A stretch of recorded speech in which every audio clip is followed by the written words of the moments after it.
যুক্তরাষ্ট্রের প্রেসিডেন্ট হিসেবে শপথ নিয়েই একের পর এক নির্বাহী আদেশে সই করেছেন ডোনাল্ড ট্রাম্প। পুরনো অনেক আইন বাতিল করেছেন, অনেক কিছুই এখন ওলটপালট। তার এসব পদক্ষেপের মধ্য দিয়ে বাইডেন প্রশাসনের ধারা থেকে যুক্তরাষ্ট্রকে সরিয়ে আনার ইঙ্গিত রয়েছে। তার তড়িঘড়ি জারি করা নির্বাহী আদেশের প্রভাব কেবল যুক্তরাষ্ট্রেই নয়, পড়তে পারে বিশ্বজুড়ে।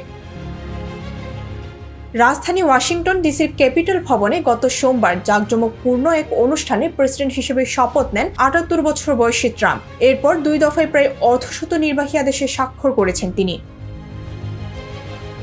আমেরিকার প্রেসিডেন্ট ভোটে জয়ের পরেই ঘোষণা করেছিলেন হোয়াইট হাউসে প্রবেশের ২৪ ঘন্টার মধ্যেই সে দেশের নাগরিকত্ব সংক্রান্ত ১৫৬ বছরের পুরনো আইন বদলানোর প্রক্রিয়া শুরু করবেন তিনি। আর সেই অনুসারে মঙ্গলবার এই সংক্রান্ত এক সরকারি নির্দেশনামায় সই করেছেন তিনি। বিশ্ব স্বাস্থ্য সংস্থা থেকে যুক্তরাষ্ট্রকে প্রত্যাহারের প্রক্রিয়াও শুরু করেছেন ট্রাম্প। সংস্থাটিতে সবচেয়ে বেশি অনুদান দিয়ে থাকে যুক্তরাষ্ট্র।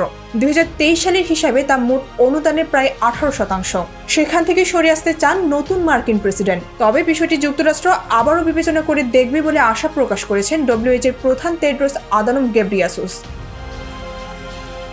ক্ষমতায় বসার পর যুক্তরাষ্ট্রে আমদানি করা পণ্যে বাড়তে পারে শুল্ক আরোপের ঘোষণা দিয়ে রেখেছিলেন ট্রাম্প। সোমবার এ বিষয়ে কোনো পদক্ষেপ নেননি, শুধু বলেছেন ১ ফেব্রুয়ারি থেকে মেক্সিকো ও কানাডার পণ্যের ওপর ২৫% শুল্ক আরোপ করা হবে।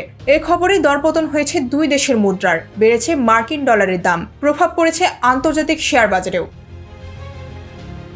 অভিষেকের দিন বৈশ্বিক অঙ্গনে সাড়া ফেলার মতো কিছু বক্তব্য দিয়েছেন ট্রাম্প। উঠে এসেছে পানামা খাল নিয়ন্ত্রণের বিষয়টিও। নির্বাচনে জয়ের পর কয়েক সপ্তাহ ধরে বেশ কয়েকবার পানামা খালের নিয়ন্ত্রণ নেওয়ার কথা বলেছিলেন তিনি। আর সোমবার বলেছেন গুরুত্বপূর্ণ ওই পানিপথের চারপাশে চীনের প্রভাব বাড়ছে এবং চীনই কার্যত পানামা খাল পরিচালনা করছে। ডেস্ক রিপোর্ট, ভোরের পাতা।